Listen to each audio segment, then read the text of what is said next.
Juste pour vous dire un détail, c'est qu'on avait un informateur qui était éloigné de nous dans le quartier de Bellevue quand je faisais les interviews. Donc il était derrière les jeunes et il a vu un jeune qui nous a filmé et qui a dit je vais prévenir tout le monde.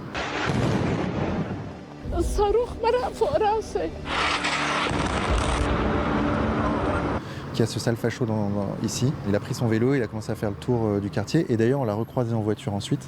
Oui, il nous suivait avec son vélo dans le quartier. C'est dommage. C'est impressionnant. Le risque de tuer des civils innocents, il est énorme. Elisabeth, bonjour. Bonjour Vincent. Que s'est-il passé ici ? Eh bien ici, vous avez eu une attaque au couteau avec un Afghan. On a tout perdu. Franchement, on a tout perdu maintenant.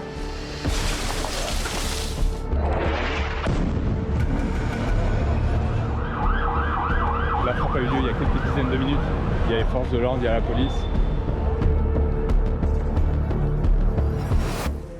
Dans cette vidéo, je vous emmène au Liban qui est attaqué par l'armée israélienne depuis le début du mois de mars 2026. Le régime de Benyamin Netanyahou est en train d'envahir le sud du pays en commettant des crimes de guerre quasiment tous les jours.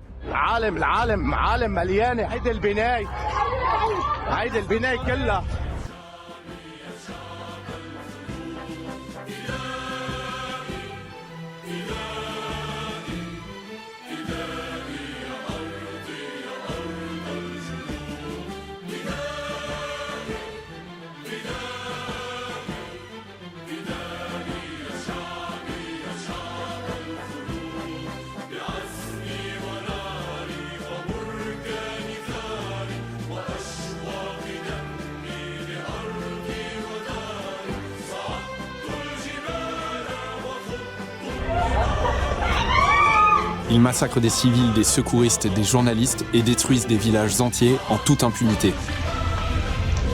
Mercredi 8 avril 2026, l'armée israélienne a bombardé massivement tout le pays, notamment dans des zones civiles densément peuplées de la capitale Beyrouth.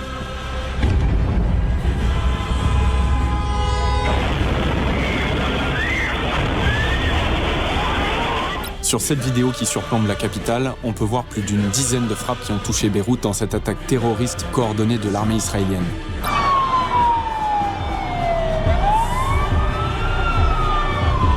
Le reporter libanais Charbel Sherif, avec qui je travaille, était sur place pour documenter ces massacres et le travail des secours.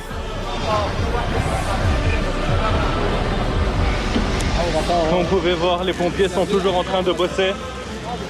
C'est le chaos total. On ne sait pas ce qui se passe encore.